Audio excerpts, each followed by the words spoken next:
తిరుమల లడ్డు వివాదంలో అటు ప్రకాష్ రాజ్ మీద ఇటు హీరో కార్తీ మీద అరిస్తే ఏమొస్తుంది పవన్ కళ్యాణ్కి? వాళ్ళిద్దరి మీద ఎందుకు అరుస్తున్నట్టు? ఇక్కడ ప్రకాష్ రాజ్ ఏం చెప్పిండు అంటే తిరుమల లడ్డు విషయాన్ని దేశవ్యాప్త సమస్యగా మార్చకండి అని చెప్పిండు. ఎందుకు అట్లా చెప్పిండు అంటే నువ్వే మాట్లాడుకుంటే ఏమన్నావు, తిరుమల లడ్డు వివాదంలో దేశం మొత్తం ఊగిపోతుంది, దేశం అంతా భూకంపం వస్తుంది అని చెప్పేసరికి ప్రకాష్ రాజ్ ట్వీట్ చేసిండు.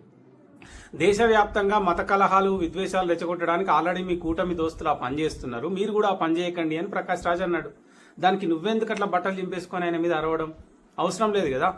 రాజ్యాంగ హక్కు, సరే సనాతన ధర్మం కాపాడుకోవడం రాజ్యాంగం ఇచ్చిన హక్కు, అట్లనే మాట్లాడే ఫ్రీడమ్ ఆఫ్ స్పీచ్ కూడా అదే రాజ్యాంగంలో ఉంది, దాన్ని కూడా గౌరవించాలి కదా.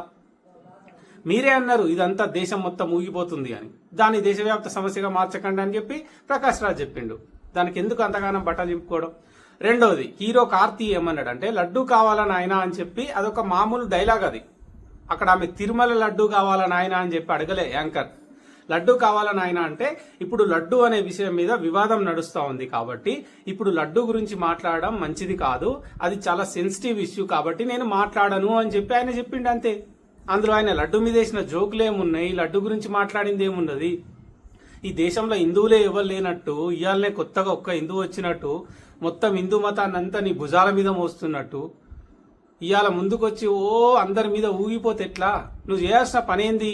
పశ్చాత్తాప దీక్ష అంటావు. పశ్చాత్తాపం ఎవరు పడతారు? తప్పు చేసినోడు పశ్చాత్తాపడాలి. ఆరోపణ చేసినోళ్ళు పశ్చాత్తాపడడం ఏంది? పశ్చాత్తాప దీక్ష నువ్వెట్లా చేస్తావు? ఒకటి పోయి గుడి మెట్లు గడగడము, అది గడగడం, ఇదంతా సినిమాటిక్ ఎఫెక్ట్స్ బాగానే చేస్తున్నావు. కానీ అసలు చేయాల్సిన పని ఏంటంటే తిరుపతి లడ్డూలో కొవ్వు కలిపిన వాళ్ళు ఎవ్వరు? జంతువుల కొవ్వు కలిపింది ఎవ్వరు?